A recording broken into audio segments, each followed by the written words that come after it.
This channel does not promote any violent, harmful, or illegal activities. All content provided by this channel is meant for an education purpose only.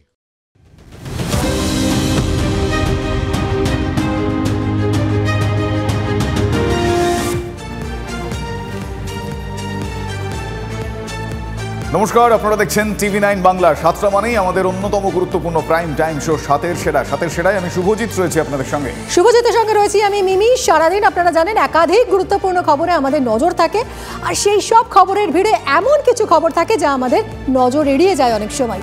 সাতের সেরায় সেই সব খবরেই নজর রাখি আমরা। কালিম্পং থেকে কুলতলি, শ্যামবাজার হোক বা শালবনী, 1 ঘন্টার এই প্রাইম টাইমে কোনো খবর বাদ যাবে না। আর হ্যাঁ, বাদ যাবে না কোনো জেলাও।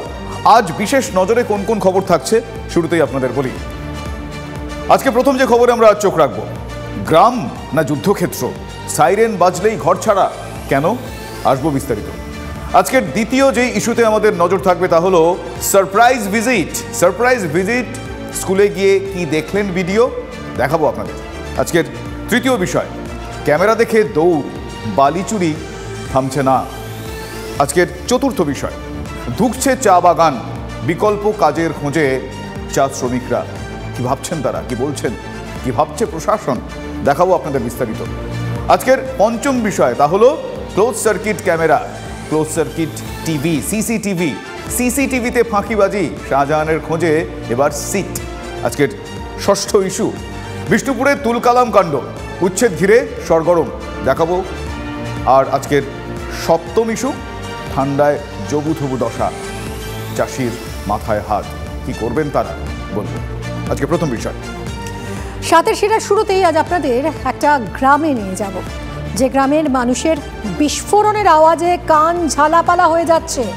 সাইরেন বাজলেই ঘর ছেড়ে পালাতে হচ্ছে। কি ভাবছেন, কোনো যুদ্ধক্ষেত্রের কথা বলছি না, কোনো যুদ্ধক্ষেত্রের কথা আমরা বলছি না। তবে গ্রামের মানুষের অবস্থা আপনাদের মিমি এইমাত্র যেরকমটা বললেন ঠিক সেরকমটাই। তারা সবসময় ভাবছেন যে তারা যেন একটা যুদ্ধক্ষেত্রে রয়েছেন। আর কতদিন নিজেদের ঘরবাড়ি আগলে থাকতে পারবেন তারা, এ প্রশ্নের উত্তর তারা নিজেরা পাচ্ছেন না। দেখুন তাদের পরিস্থিতি।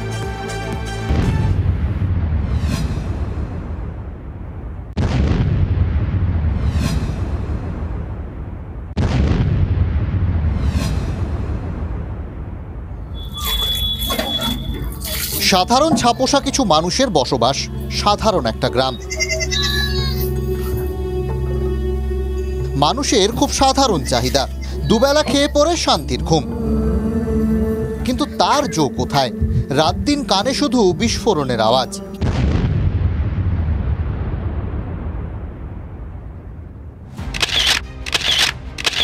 না, কাশ্মীর সীমান্তের কোনো গ্রাম নয়, এটা বাঁকুড়ার একটা গ্রাম, বড়জোড়া ব্লকের ডাঙ্গাপাড়া। যুদ্ধক্ষেত্রের মতো জীবন কাটে গ্রামের মানুষের। বিস্ফোরণের আওয়াজ, থেকেই উড়ে আসে পাথর, আর বারুদের ধোঁয়া ও গন্ধ, এই নিয়েই জীবন কাটছে। প্রায় 10 দশক আগে দামোদরের তীরে এই খোলামুখ খনির খনন কাজ শুরু হয়। বর্তমানে এর দায়িত্বে West Bengal power development corporation limited. কয়লা খনন হতে হতে খনির অংশ গ্রামের একেবারে পাশে চলে এসেছে, আর এতেই প্রাণ ওষ্ঠাগত সাধারণ মানুষের। থেকেই বিস্ফোরণ হচ্ছে কয়লা খনিতে, যার ফলে গোটা গ্রামে ধোঁয়ার আস্তরণ। বিস্ফোরণের তীব্রতায় গ্রামের একাধিক বাড়িতে চিড় ধরেছে। বিস্ফোরণের জেরে উড়ে আসছে কয়লা ও পাথরের চাই। খনিতে সাইরেন বাজলেই ঘর ছেড়ে পালাতে হচ্ছে মানুষকে। এভাবে কি বেঁচে থাকা যায়? খুব সাধারণ প্রশ্ন স্থানীয় মানুষের। বারবার পুনর্বাসনের আবেদন জানানো হয়েছে, কিন্তু আন্দোলন করলেই নাকি জুটছে মামলার ফাঁস। পাশাপাশি খনি ও বিস্ফোরণের দাপটে গ্রামে আর কৃষিকাজও সম্ভব নয়। খনিতেও গ্রামের মানুষকে কাজ দেওয়া হচ্ছে না বলে অভিযোগ। গ্রামবাসীরা বলছেন, ভাতে ও পাতে দুভাবেই মারা পড়ছেন তারা। আমাদের ক্ষতি, ঘর বাইরে ছেলে পুলে সবই মরবে, ঘর জাকা নিয়ে। তারপর ঘর থেকে বেরিয়ে চলে যেতে হচ্ছে, এই চালাচুলি করে রইতে হচ্ছে। কিছু বলতে গেলে বলে থানা পুলিশ কেস, দুটো করে কেস দিয়েছে। হ্যাঁ, ঘর দুরন কাঁপে, আবার ঘর পুরো পড়ে যাবে। আমাদের তো আর ভালো ঘর নয়, টালির ঘর, মাটির ঘর, যেটি দেয়াল ফিয়াল পড়ে যায়, চারিধার ফাটা, বাচ্চা নিয়ে মরে যেতে পারি। বাবা পাথর, এরকম বড় বড় পাথর পাখির মতন উড়ে আসবে গোঁ করে। গ্রামের মানুষের মনে এই নিয়ে ক্ষোভ বাড়ছে। আর এই ক্ষোভ হয়ে উঠছে রাজনীতির হাতিয়ার। স্থানীয় প্রশাসনের অবশ্যই যে এনভায়রনমেন্ট ডিপার্টমেন্ট আছে তাদের সঙ্গে কথা বলা উচিত এবং এনভায়রনমেন্ট ক্লিয়ারেন্স নিয়েছে কিনা এটা দেখা উচিত। ওনাদের আতঙ্ক থাকা স্বাভাবিক, কিন্তু কর্তৃপক্ষ এই ব্যাপারে এবং প্রশাসন, জেলা প্রশাসন বিশেষ করে ব্লক প্রশাসনের সঙ্গে সহযোগিতা করে এই বিষয়ে বহু স্তরে আলোচনা হয়েছে এবং আশা করি এটা মিটে যাবে। কিছু এখনো পর্যন্ত আমার নলেজে নেই, তো আমি লোকাল প্রশাসনের কাছে খবর নিয়ে এর ব্যবস্থা করব। এই পরিস্থিতিতে বেঁচে থাকা সত্যি সম্ভব নয়। প্রশ্ন একটাই, এই ছাপোষা মানুষগুলোর কথা ভাবছেনটা কে? কি হবে তাদের ভবিষ্যৎ? সেই উত্তর কি আছে কারো কাছে? বাঁকুড়া থেকে হীরক মুখোপাধ্যায়ের রিপোর্ট, TV9 বাংলা। বাঁকুড়ার পর এবার চোখ রাখবো আমরা সন্দেশখালির দিকে, যেখানে খালি একটা প্রশ্ন ঘুরপাক খাচ্ছে। 12 দিন হয়ে গেল, শাহজাহান কোথায়? কেন তাকে ধরা যাচ্ছে না? এ প্রশ্নের উত্তর যেন আদালতকেও খুঁজতে হচ্ছে। আর তাই সন্দেশখালির এই ঘটনার তদন্তে 2 সদস্যের সিট গঠনের নির্দেশ কলকাতা হাইকোর্টের। রাজ্য পুলিশ এবং সিবিআই এর যৌথ সিট তদন্ত করবে। শুধু রাজ্য পুলিশে আর ভরসা রাখতে পারল না আদালত। শাহজাহান কাণ্ডে ন্যাজাট থানার কেউ থাকবে না, নির্দেশ আদালতের। হাইকোর্টের নজরদারিতে চলবে তদন্ত। আদালতের নির্দেশ ছাড়া পেশ করা যাবে না রিপোর্ট। সিট রিপোর্ট দেবে ম্যাজিস্ট্রেটের কাছে। কেন্দ্রীয় বাহিনী বা রাজ্য পুলিশের সাহায্য নিতে পারবে সিট, এমনই কড়া নির্দেশ আদালতের। শুধু রাজ্য পুলিশে আস্থা রাখতে পারছে না আদালত। প্রশ্ন হলো কেন? বিরোধীরা বলছেন পুলিশ নিজের বিশ্বাসযোগ্যতা প্রমাণে ব্যর্থ। সত্যি কি তাই? এই প্রশ্নও ঘুরপাক খাচ্ছে। লেখাপড়া নিয়ে বড়রা ছোটদের একটা কথা প্রায়ই বলেন, ফাঁকিবাজি চলবে না, ফাঁকি দিলে ভুগতে হবে। আসলে এই কথাটা চিরসত্যি। ফাঁকিবাজি আদতে ফাঁপড়ে ফেলে। তা শাহজাহান কাণ্ডে এই ফাঁকিবাজিটাই কি চলছে? দিনের পর দিন পার হলেও সন্দেশখালির বেতাজ বাদশার কোনো হদিস দিতে পারছে না পুলিশ। তাদের সদিচ্ছা নিয়ে প্রশ্ন উঠছে আদালতে। এমন অবস্থায় আদালতের নির্দেশে সিসিটিভি বসেছে শাহজাহানের বাড়ির চত্বরে, কিন্তু তাতেও কি চরম ফাঁকিবাজি? আদালতের নির্দেশে মঙ্গলবার রাতেই সিসিটিভি বসেছে, কিন্তু বুধবার সকাল সকাল আকুঞ্জিপাড়া মোড়ে শাহজাহানের বাড়ি গিয়ে দেখা গেল সিসিটিভির মনিটরই বন্ধ।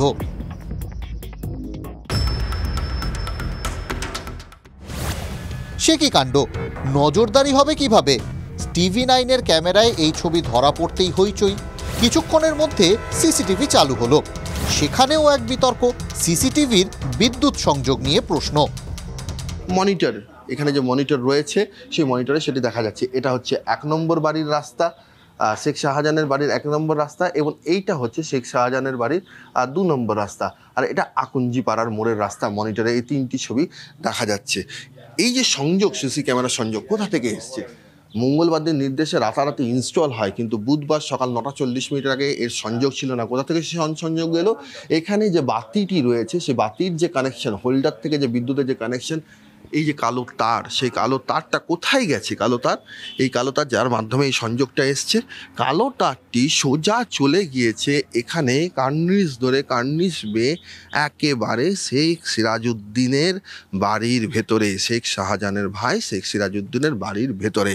অর্থাৎ সিসি ক্যামেরা চলবে কি চলবে না, তার নিয়ন্ত্রণের যে সুইচ, সেই সুইচ কিন্তু শেখ শাহজাহানের ভাই শেখ সিরাজউদ্দিনের বাড়ির ভেতরে রয়েছে।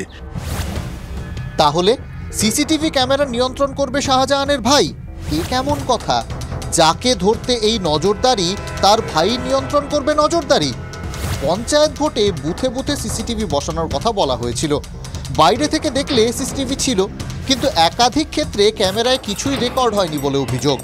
আদালত একাধিক বুথের ফুটেজও পায়নি। এক্ষেত্রেও সেই সুযোগ থেকে যাচ্ছে না তো? মানে পশ্চিমবঙ্গ সরকার বারবার শাহজাহানকে প্রোটেক্ট করার চেষ্টা করছে। কোর্টের নির্দেশকেও এটা এক ধরনের অবজ্ঞা আমি বলবো। বসানো হয়েছে, সিসিটিভিতে যা ছবি উঠবে বাকিরা দেখবেন। ওই বাড়িতে কি সিস্টেম, ওখানে কোথায় বসালে কোন তার যায় কোথায়, এগুলো তো বলা সম্ভব নয়।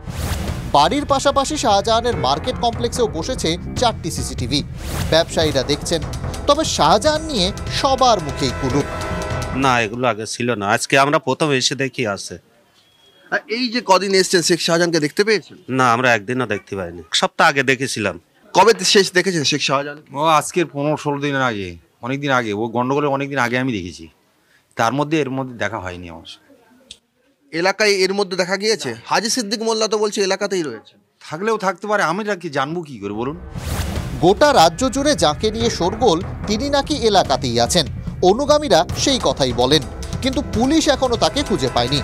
আদালত একের পর এক কড়া পর্যবেক্ষণ ও নির্দেশ দিচ্ছে, তারপরও পুলিশের খুব বেশি হেলদোল লক্ষ্য করা যাচ্ছে না বলে অভিযোগ বিরোধীদের। তবে এত কিছুর পরও শাহজাহান নিরুদ্দেশ। কবে দেখা পাওয়া যাবে সন্দেশখালীর বাঘের? প্রশ্নের পর প্রশ্ন আছে, কিন্তু উত্তরের কোনো ক্লু এখনো পর্যন্ত নেই। ক্যামেরায় গৌরব পালের সঙ্গে সৌরভ দত্তের রিপোর্ট, TV9 বাংলা।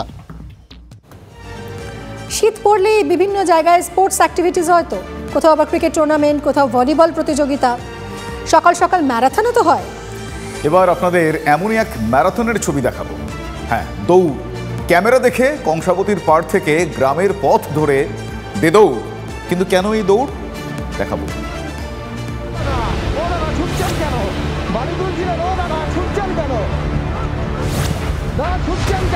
শীতের সকালে দৌড় না, ম্যারাথন নয়, সকাল সকাল শরীরচর্চার ব্যাপারও নয়।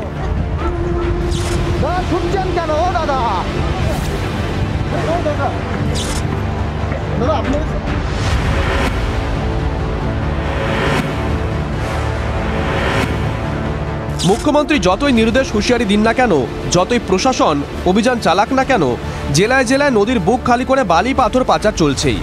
যেমন পশ্চিম মেদিনীপুরের দাসপুরের সামাজ এলাকা যেন বালি চুরির আঁকড়া। এই তো কয়েকদিন আগে বালি চুরি আটকাতে রাতে অভিযান চালিয়েছিল ভূমি ও ভূমি সংস্কার দপ্তর। সারা রাত ধরে পুলিশকে সাথে নিয়ে জয়েন্ট রেড হয়েছিল, তাতেও আমরা কাউকে ব্যক্তি পাইনি, কিন্তু কিছু কিছু জায়গায় প্রায় 1,500 সেফটি বালি স্ট্যাগ হয়ে আছে। বালি মাফিয়াদের নাগালে পায়নি ভূমি ও ভূমি সংস্কার দপ্তর, কিন্তু সংবাদ মাধ্যম বালিচোরদের হাতে নাতে ধরেছে। ক্যামেরা দেখে দৌড়েছে বালিচোরেরা।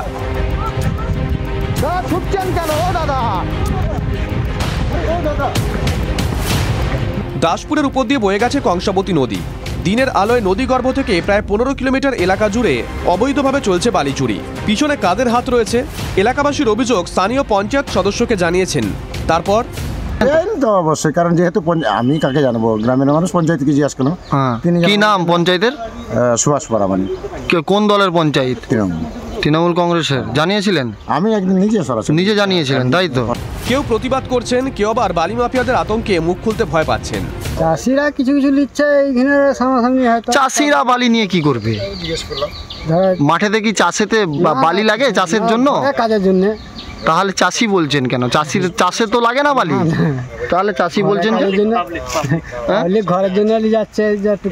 বালি চুরি নিয়ে দাসপুর 1 নম্বর ব্লকের বিএলআরও কৌশিক সামন্ত বলছেন, এতে করে কেউ বা কারা রাতের অন্ধকারে তুলছে, আমরা পুলিশকে রিকোয়েস্ট করেছি রাতের বেলা একটু নজরদারি বাড়ানোর জন্য। গ্রামবাসীদের একাংশ বলছেন পঞ্চায়েত সব জানে। বিএলআরও স্বীকার করেছেন কংসাবতীর বালি চুরি হচ্ছে। প্রশ্ন হলো, সবাই সব জানে, কিন্তু তারপরও বালি চুরি হচ্ছে কি করে? ভূমি ও ভূমি সংস্কার দপ্তর কিংবা পুলিশ অভিযান চালালেও অভিযুক্তদের ধরতে পারছে না। শুধু বালি ও সরঞ্জাম বাজেয়াপ্ত করেই ফিরতে হচ্ছে তাদের। অথচ সংবাদ মাধ্যমের ক্যামেরার সামনে সহজেই ধরা পড়ে যাচ্ছে সেই বালি চোরেরা। তাহলে কি জেনে বুঝেই বালিতে চাপা পড়ছে প্রশাসনের সদিচ্ছা? অসীম বেরার রিপোর্ট, TV9 বাংলা। বালি চুরি দেখলেন, এবার দেখুন নদী চুরি শিলিগুড়িতে। শিলিগুড়ির জোড়া নদী প্রাণের খোঁজ করছে। রাজনীতির ফাঁসে কি নদী প্রাণ আটকে?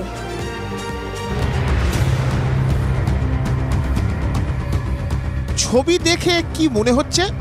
খাল? না না, এটা খাল নয়, এটা নদী, শিলিগুড়ি শহরের প্রাণ। যদিও ছবি দেখে প্রাণের কি অবস্থা সেটা বোঝাই যাচ্ছে। দখল হতে হতে নদীর নালায় পরিণত হয়েছে। নদী দখল করে অবাধে গড়ে উঠছে ঘরবাড়ি। জোড়াপানি ও ফুলেশ্বরী, এই দুই নদীকে সংস্কারের উদ্যোগ নিয়েছে সেচ দপ্তর। সেটাই পরিদর্শনে গিয়েছিলেন রাজ্যের সেচমন্ত্রী পার্থ ভৌমিক ও শিলিগুড়ির মেয়র গৌতম দেব। আগামীর অনেক পরিকল্পনা শোনা গেল তাদের মুখে। আমি আশা করি যে এবছরের শেষে শিলিগুড়ির মানুষের সম্যক যে সুফল সেটা পাবে। ছোট করে ফান্ড নিয়ে এসজেডিএকে বলবো করে খুব সুন্দর করে নদীর ধারগুলোকে আমরা রক্ষণাবেক্ষণ এবং সেটাকে এগিয়ে নিয়ে যাওয়ার চেষ্টা করব। উন্নতির অনেক কথা বললেও শাসক পক্ষের দুজনই এড়িয়ে গেলেন নদীর দুপার দখল প্রসঙ্গ। শিলিগুড়ির বিজেপি বিধায়ক শঙ্কর ঘোষের অভিযোগ, ভোট ব্যাংকের স্বার্থেই নদীর পার দখলমুক্ত করা হবে না। শাসক দল তার নিজেদের লোকদেরকে বসিয়ে এমনকি বারংবার এই বিষয়টি উঠে এসছে, একদিকে একদম পিলার সহ আরসি পিলার সহ একেবারে দোতলা তিনতলা বাড়ি পর্যন্ত বানানো হচ্ছে। কে কাকে বলবে? এই শহরে কি আইনের শাসন, এই রাজ্যে কি আইনের শাসন আছে? পার্থবাবু এই প্রশ্নের উত্তর দেননি, স্বাভাবিকভাবেই ওনার পক্ষে দেওয়া সম্ভব নয়। নদীকে গিলে খাচ্ছে মানুষের দখলদারি, নদীর ওপর সভ্য মানুষের অসভ্যতার ছাপ, কার্যত ধুঁকছে জোড়াপানি ও ফুলেশ্বরী। এই দুই নদী প্রাণ ফিরে পাবে কি, নাকি রাজনীতির ঘেরাটোপে আটকে থাকবে নদীর স্রোত? উত্তরের অপেক্ষায় শিলিগুড়ি। প্রসেনজিৎ চৌধুরীর রিপোর্ট, টিভি9 বাংলা।